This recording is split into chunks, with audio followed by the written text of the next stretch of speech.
शुक्रवार का दिन था। दिन ढलने के बाद आकाश ने ठंडे पानी में स्नान किया और फिर साधना में इस्तेमाल होने वाली सामग्री को एक झोले में भरा और लाल रंग के अघो वस्त्र को पहनकर नंगे पांव ही शमशान भूमि की ओर निकल पड़ा। रात का अंधेरा, शमशान भूमि में सन्नाटा पसरा हुआ था। सिर्फ आसपास से उल्लुओं और सियारों के रोने की आवाज सुनाई पड़ रही थी। शमशान भूमि में नदी के किनारे पहुंचकर उसने एक लकड़ी के पटरे पर आसन लगाया और इत्र की शीशी निकालकर आसपास के वातावरण को सुगंधित इत्र से नहला दिया। साथ लाए चमेली के सुगंधित फूलों से उसने कुछ दूर तक सजावट की और अंत में अपने शरीर पर भी इत्र छिड़क कर वो पटरे पर बैठकर अप्सरा साधना के मंत्रों का उच्चारण करने लगा। कहते हैं सुगंधित वस्तुओं से वैसे भी भूत प्रेत बहुत जल्दी आकर्षित हो जाते हैं। उसने इंटरनेट पर इन खतरों के बारे में पढ़ तो रखा था, किंतु किसी प्रेत के सामने आ जाने पर कैसा अनुभव होता है उसे अभी तक नहीं पता था।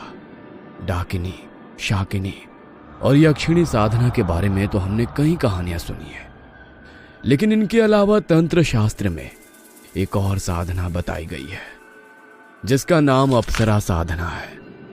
अप्सरा साधना 27 दिनों तक लगातार की जाने वाली साधना है। इस साधना में साधक स्वर्ग लोक में बसने वाली किसी अप्सरा को अपने मंत्र जाप से प्रसन्न करने का प्रयास करता है। जैसा कि नाम से ही स्पष्ट है, अप्सरा एक सुंदर स्वरूप स्त्री है जो देवलोक में रहने वाली नृत्यांगना है।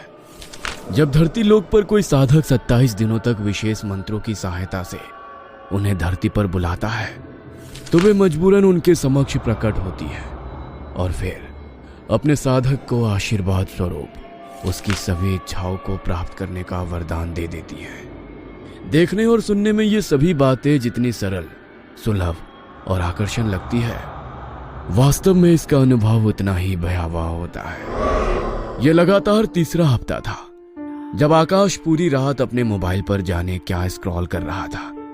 ऐसा लगता था मानो उसे किसी चीज की तलाश हो।